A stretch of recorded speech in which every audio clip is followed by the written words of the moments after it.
Capítulo 15. Unión Libre. Para no tener que ver más a Joana, pedí mi cambio de grupo en la universidad. Ella a su vez evitó encontrarse conmigo, pero yo sabía que se vengaría, aunque no fuese de inmediato.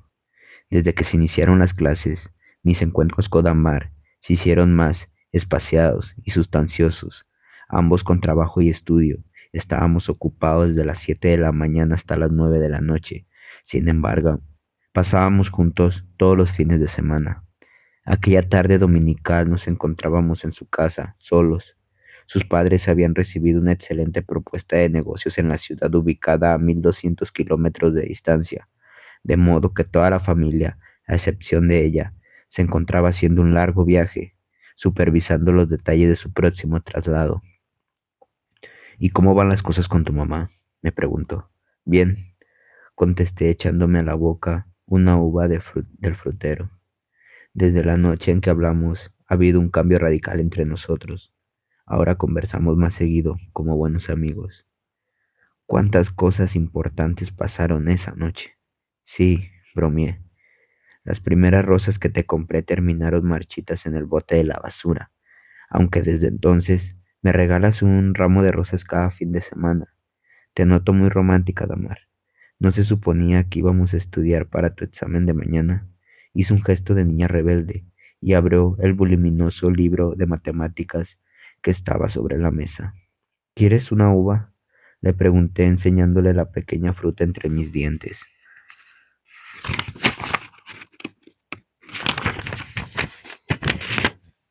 Sonrió con malicia y se incorporó para acercarse muy despacio y quitármela de la boca.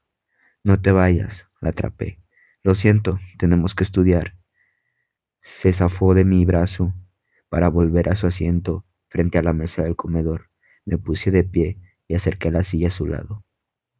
Nuestro noviazgo era tan estupendo que nunca lo imaginé posible dentro del contexto de mis antiguas referencias. Con el paso de los meses, el amor que nos unía se había confirmado como algo excepcional. Sin embargo, un pequeño problema estaba dándonos forma entre nosotros. Era fácil comprobar la afinidad intelectual entre ambos y regocijarse con la espontaneidad de una nueva comunicación profunda. Pero lo concerniente a la atracción de los cuerpos estaba convirtiéndose en un defecto insufrible. Era demasiado fuerte, en extremo poderosa, incontrolable. Podíamos pasar largas horas trabajando, platicando, jugando, pero en cuanto había ocasión de un ligero roce corporal, se despertaban en ambos pasiones trepidantes. Nos entregábamos a besos sensuales y a ocasionales arrebatadas que no son para describirlas. Era un fenómeno curioso, fuera de lo común, y cuando estábamos ecuánimes solíamos bromear respecto a él. Aléjate de mí, me decía, eres un monstruo. Llameante, abrasador. Abrasador, querrás decir. Y me iba sobre ella. No me toques, gritaba, ni tú a mí. Me separaba. No estás hecha de carne y hueso, sino de carne y sexo. Y reíamos. Lo cierto es que la combustión de nuestros cuerpos no estaba lejos de convertirse en incendio, y esa tarde sucedió. Mi visita a su casa tenía la intención de ayudarla a preparar un examen de cálculo que presentaría al día siguiente, pero apenas me quitó la uva de la boca y percibimos el silencio y la quietud del lugar, sabiendo que nadie llegaría en toda la tarde ni en toda la noche, nuestros corazones comenzaron a latir de forma incontrolada. Nunca antes habíamos enfrentado circunstancias tan tentadoras. A las recomendaciones de mamá que indicaban controlar la imaginación e impedirse fantasear con las situaciones eróticas, le había hecho falta una más: identificar las situaciones propicias para el sexo inoportuno antes de estar en ellas y decidir si era conveniente eludirlas o no, porque de situaciones como en las que nos vimos inmersos esa tarde no es posible escapar. La oportunidad se levantó alrededor de una fuente multicolor, haciéndonos olvidar los conceptos filosóficos y dejando fuera de combate voluntades y propósitos. Parsimoniosa, temerosamente, llevé una mano a su rostro y sentí cómo se estremecía al contacto. Jugueteé con su cabello y acerqué mi boca a la suya sin tocarla, a unos milímetros de distancia. Cerró los ojos, quejándose muy quieta, con las mejillas enrojecidas y la respiración agitada. Me puse de pie, flotando, y la abracé por la espalda. Enlazó mis manos alrededor de su cuello y me llenó los brazos de besos. Se volteó para colocarse frente a mí. Nos miramos el uno al otro, inmovilizados por un respeto ilógico. Ella no quería perder la virginidad así, allí, y yo quería que eso ocurriera. Fueron suficientes las miradas para quedar de acuerdo. Actuamos bajo esos límites, alegres, poseídos e impresionados por la inaudita explosión de nuestro universo físico. Una nube blanca de inquietud nos envolvió, y todo fue falso, y todo fue cierto, y atrapados en esa cápsula pegajosa a cuyas paredes se adhería obstinadamente nuestra piel, luchamos por respetar las ideas de continencia, pero éstas, atemorizadas, se retiraron agazapándose en un rincón de la sala, disminuidas por el tamaño de esa energía inexplicable. No era mi cerebro el que razonaba, ni ella, era el cerebro ciclópeo de la naturaleza que, enfurecida, se alzaba sobre nosotros para reclamarnos lo que le pertenecía. La oscuridad tiniente de nuestros ojos, cuando estábamos unidos en besos eternos, semejaba más que una sensación maníaca que amorosa. Mis incontrolables manos cobraban autonomía y se mostraban tensas, desesperadas, dispuestas a destruir, a romper, a abrirse paso. Mis dedos se movían por iniciativa propia, acariciando, haciendo, desabrochando, y los de ella hacían su parte contagiosos de la frenética locura. Ignoró cuánto tiempo estuvimos jugando al frustrante pasatiempo de masticar sin diglutir, de estudiar sin aprender, de acostarme sin dormir, pero el aire dentro de la gelatinosa burbuja en la que estábamos atrapados se convirtió en una amalgama psicodélica de vibraciones excesivas, las tendencias confusas prohibidas, soberbia, avaricia, lujuria, ira, gula, envidia, pereza. Recordé a Joana. No había vivido con ella una enajenación similar, aunque menor, y la experiencia no me demostró que había sido un grave error.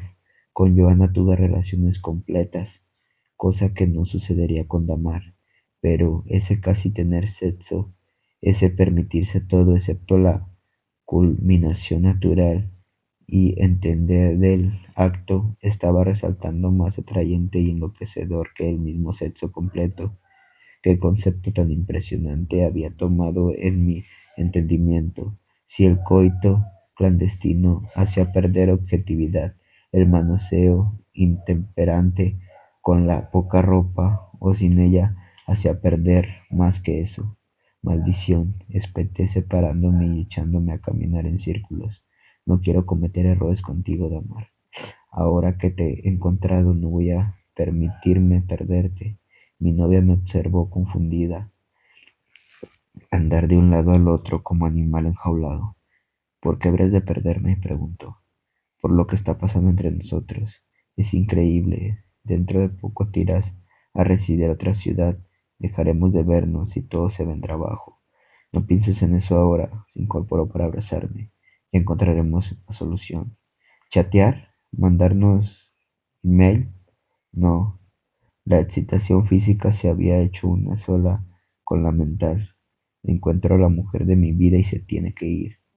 Hubo un silencio prolongado, la misma vergüenza que debieron sentir los primeros pobladores de la tierra después de haber comido la fruta prohibida comenzó a interponerse entre nosotros al contemplar nuestros cuerpos semidesnudos.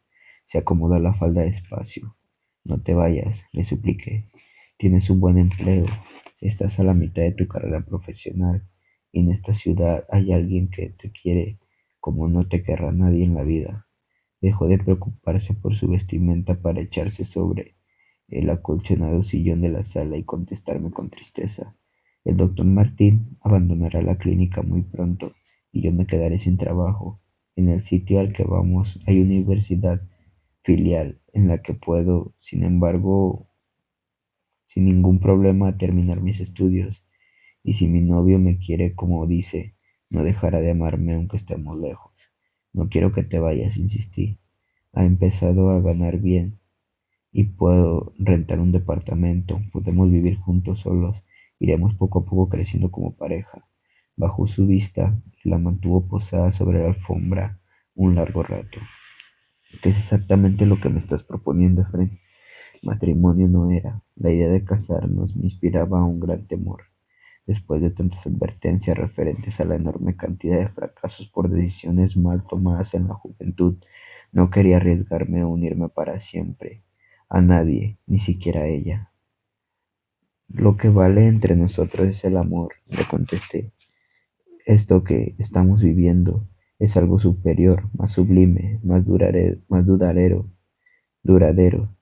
que un contacto de papel. No necesitamos los convencionalismos sociales. Tú y yo podemos unir nuestras vidas sin tanto formulismo, con la confianza de que no nos traicionaremos nunca. ¿Quieres que vivamos juntos? ¿Y por cuánto tiempo? Para siempre.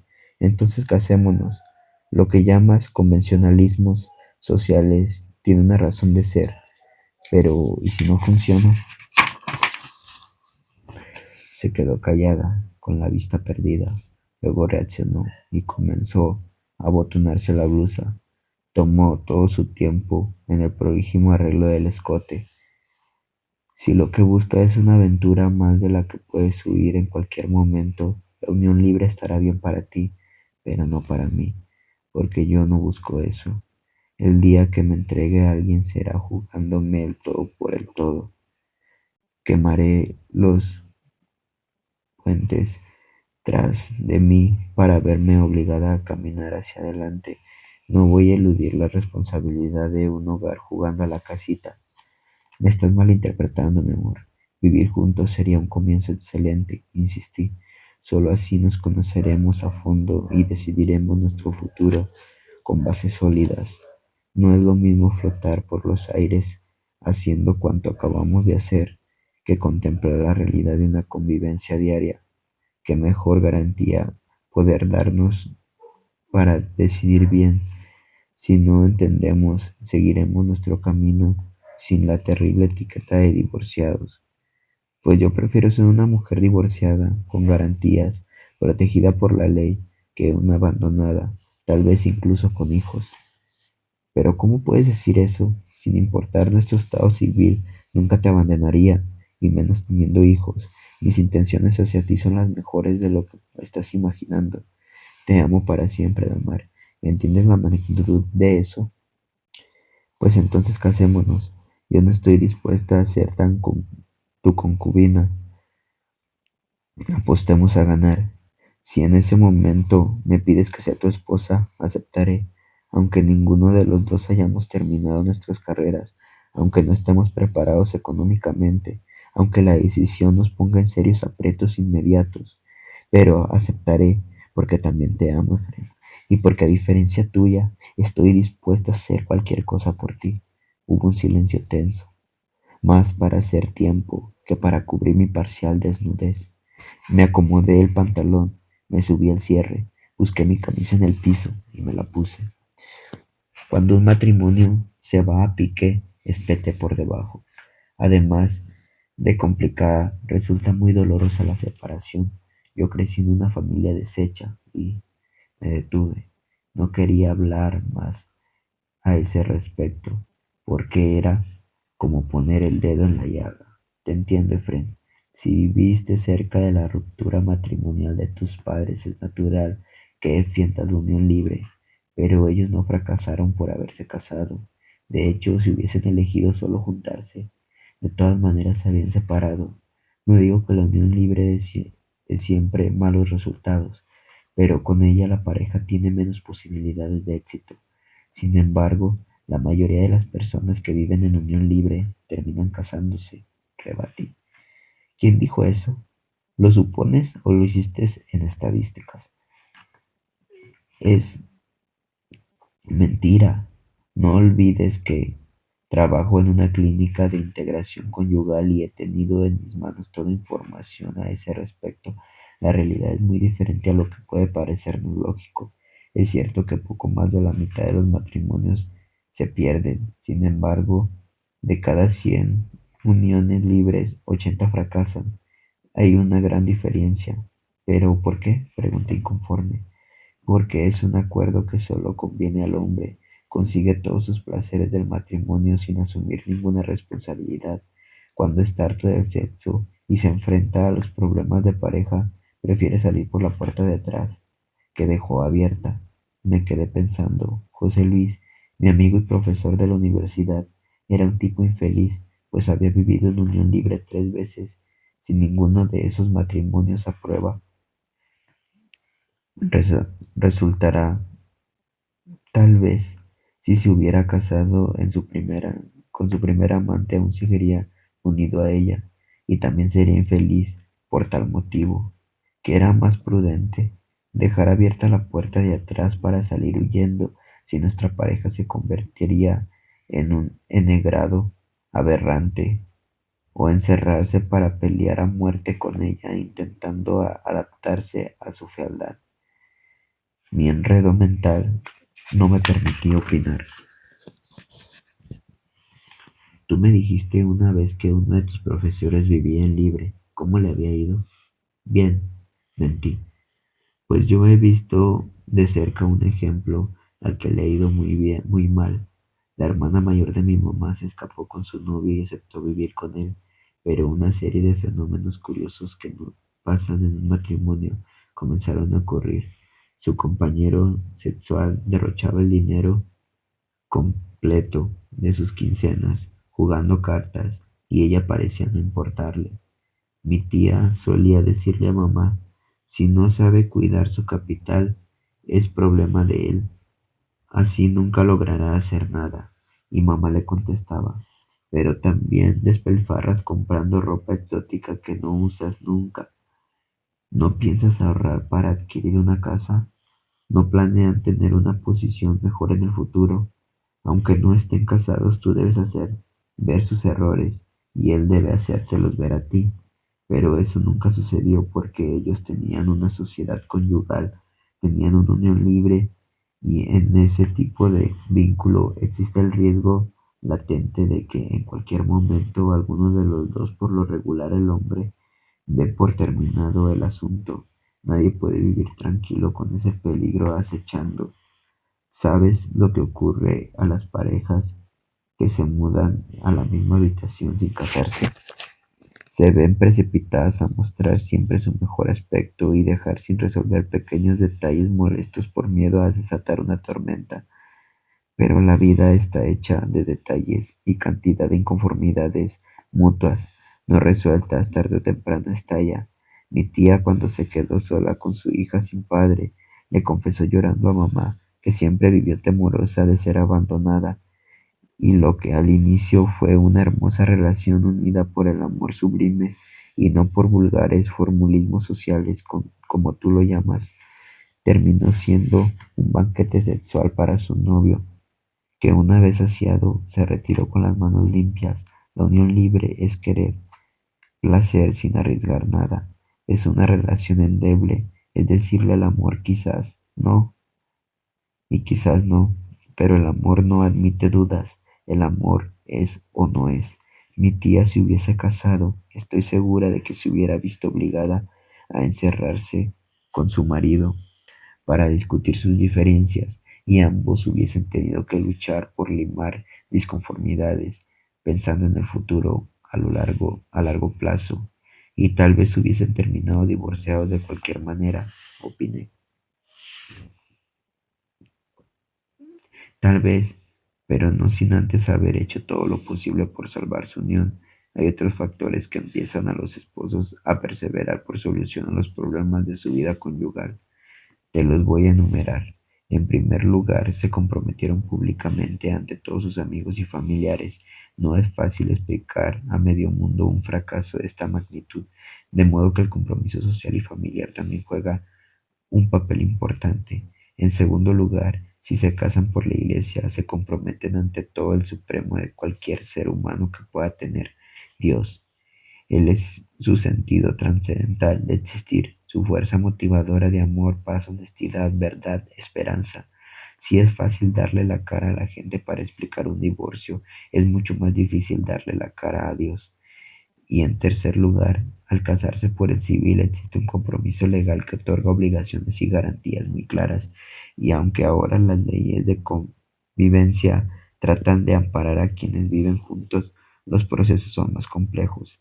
Hace poco comenté tratando de dar un tono casual a la plática. Vi en la televisión un grupo de chicas que apoyaba la unión libre.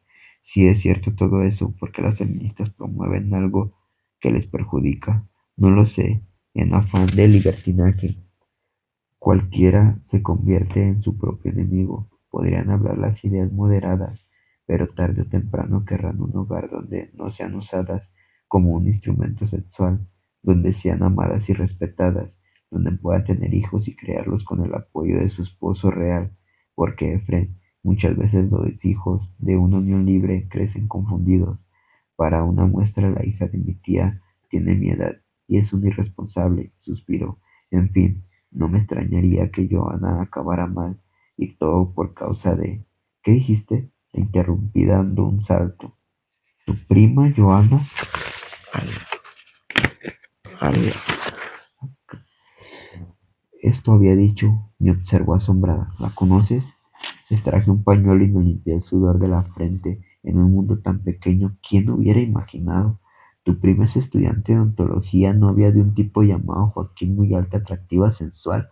Exacto. ¿La conoces? Mejor de lo que te imaginas. Es ella, asentí. Me miró con los ojos muy abiertos, hubo un silencio tenso. Acorralado por la dureza de su rostro, haciendo grandes pausas, comencé a confesarle los detalles de mi relación con su prima, sin olvidar comentarle lo de la amenaza. Damar bajó la cabeza por su tiempo que me pareció eterno. Cuando se la levantó, su gesto se veía lleno de tristeza, pero sereno. Joana me llamó hace poco para pedirme una cita con el doctor Asaf, susurró, como para sí. Mi tía ha vivido con varios hombres.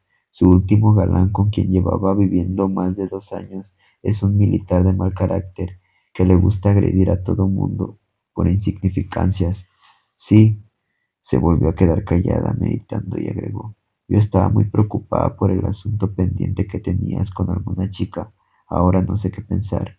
El ambiente se cargó de melancolía. La miré de frente y no pude contener la frase: te amo, Damar. Sonrió con tristeza y me tendió la mano. Me acerqué y la tomé para acariciarla. Entonces pregunté, me, meditabundo: el matrimonio, con todo y la mala fama que tiene, sigue siendo la opción más inteligente. Sí, Efren, no estoy sugiriendo que sea el estado perfecto o idílico en el que todo será alegría. Yo creo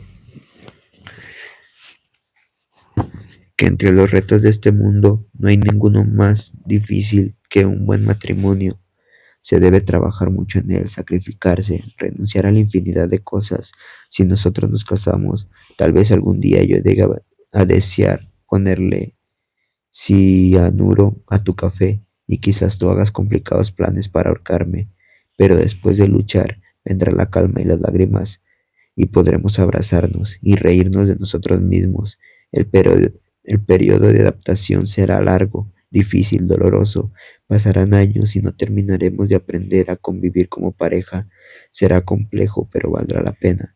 Pero cuando todo parezca ponerse en contra tuya, cuando caigas y te sientas derrotado, sabrás que habrá alguien que te espera con los brazos abiertos, que te ama, que se siente amar por tu tristeza, que estará a tu lado siempre sin importar los gritos, tu fortuna. Y si es tarde y no has llegado a casa, tu esposa estará despierta mirando al teléfono y asomándose por la ventana cada vez que oiga un auto.